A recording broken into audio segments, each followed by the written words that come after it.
मित्रों, अक्सर कहा जाता है कि महिलाएं हनुमान जी की पूजा नहीं कर सकती, वे हनुमान जी की पूजा में नहीं बैठ सकती और उनकी मूर्ति को भूलकर भी नहीं छू सकती। यहाँ तक कि मंदिरों में भी महिलाओं को हनुमान जी की मूर्ति के सामने दूर से ही प्रणाम करने को कहा जाता है। महिलाओं को हनुमान जी की पूजा में सिंदूर चढ़ाने से मना किया जाता है और न ही उनके पैर छूने के लिए कहा जाता है।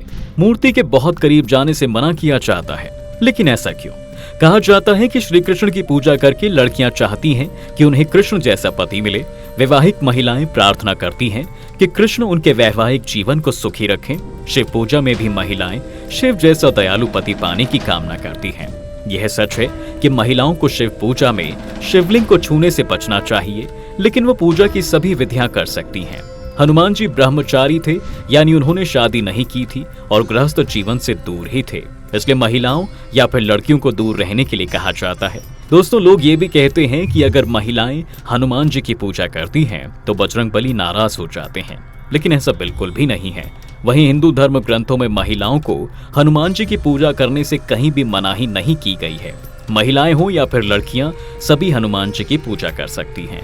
वह स्वयं भी हनुमान जी की पूजा में बैठकर नियमित रूप से हनुमान जी के किसी पाठ या फिर मंत्र का जाप कर सकती हैं। पुरुषों की तरह वे भी हनुमान मंदिर में पूजा करने के बाद बजरंगबली को प्रसाद चढ़ा सकती हैं, लेकिन इनके सामने अपना सिर नहीं झुकाना चाहिए, क्योंकि हनुमान जी माता सीता को अपनी माता मानते थे और इसलिए उनके लिए हर स्त्री माता समान ही है। ऐसा कहा जाता है कि भगवान हनुमान स्वयं महिलाओं के सामने झुक सकते हैं, लेकिन उन्हें किसी भी महिला का अपने सामने झुकना स्वीकार नहीं है। इसलिए महिलाओं को कभी भी हनुमान जी के सामने सिर नहीं झुकाना चाहिए।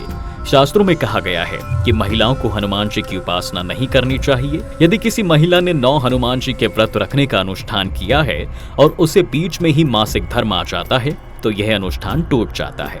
इसलिए महिलाओं को हनुमान जी का व्रत नहीं करना चाहिए। पीरियड्स के दौरान महिलाओं को हनुमान चालीसा का पाठ भी नहीं करना चाहिए।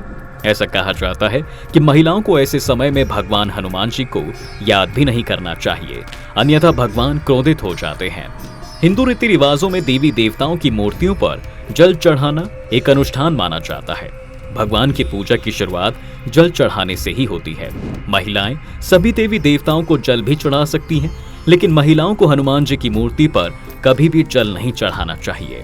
इसी तरह महिलाओं को कभी भी हनुमान जी को वस्त्र नहीं चढ़ाने चाहिए। ऐसा करना ब्रह्मचारी का अपमान माना जाता है। महिलाओं को हनुमान जी की पूजा में कभी भी सिंदूर नहीं चढ़ाना चाहिए और न ही उनके पैर छूने चाहिए। हनुमान जी को कोई भी चीज अर्पित करते समय उसे उनके सामने रखना चाहिए। धर्म के जानकार बताते हैं दोस्तों कि शास्त्रों में हनुमान जी को भगवान नहीं माना गया है, लेकिन हिंदू धर्म ग्रंथों में हनुमान जी को शिव जी के 11वें रुद्र अवतारों में से एक माना गया है। ये भगवान शिव जी के सभी अवतारों में सबसे बलवान और बुद्धिमान माने जाते हैं। वे राम के सेवक हैं और उनकी सेवा से प्रसन्न होकर माता सीता ने उन्हें चिरंजीवी होने का वरदान भी दिया है। वे हम सभी के उद्धार करता हैं। वे कलयुग के अंत तक हम सभी की रक्षा करेंगे। यदि स्त्रियां इस जगत पालक को अपना भाई माने, प्रतिदिन उनकी पूजा करें, तो संसार की कोई भी बुरी शक्ति उसे छू भी नहीं सकती। लेकिन हर पूजा के कुछ नियम होते हैं, उनका पालन अवश्य करें। हनुमान जी अखंड ब्रह्मचारी व महायोगी हैं, इसलिए सबसे जरूरी है कि उनकी किसी भी तरह की उपासना में वस्त्र से लेकर विचारों तक पावनता, ब्रह्मचार्य व इंद्रिय संयम को अपनाएं। हनुमान जी ब्रह्मचारी हैं, लेकिन शास्त्रों में हनुमान जी के विवाह का वर्णन भी मिलता है। लेकिन यह विवाह हनुमान जी ने वैवाहिक सुख पाने या गृहस्थ जीवन जीने की इच्छा से नहीं किया था, बल्कि उन 4 प्रमुख विद्याओं की प्राप्ति के लिए किया गया था, जिसका ज्ञान केवल एक विवाहित व्यक्ति को ही हो सकता था। पौराणिक कथा के अनुसार हनुमान जी ने सूर्यदेव को अपना गुरु बनाया था। सूर्य ने 9 प्रमुख विद्याओं से 5 विद्याएं अपने शिष्य हनुमान जी को सिखाई थी, लेकिन जैसे ही बचे हुए 4 विद्याओं को सिखाने की बारी आई, तब सूर्यदेव ने हनुमान जी से विवाह करने को कहा, क्योंकि इन विद्याओं का ज्ञान केवल विवाहित व्यक्ति को ही दिया जा सकता था।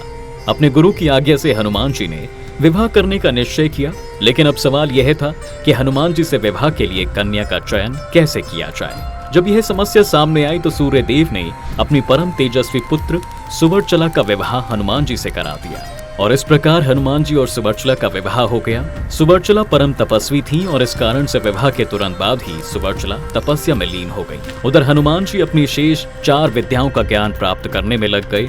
इस प्रकार विवाह के बाद भी हनुमान जी का ब्रह्मचार्य व्रत नहीं टूटा और विवाह के बाद भी बना रहा।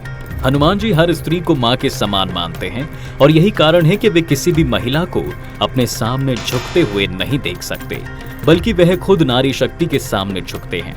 महिलाएं चाहें तो हनुमान जी की सेवा में दीपक भी अर्पित कर सकती हैं, हनुमान जी की स्तुति कर सकती हैं, हनुमान जी को प्रसाद चढ़ा सकती हैं, लेकिन 16 उपचारों जिसमें चरण स्पर्श, मुख्य स्नान, वस्त्र, चोला चढ़ाना आते हैं, ये सब सेवाएं किसी महिला के द्वारा किया जाना हनुमान जी स्वीकार कभी नहीं करते हैं।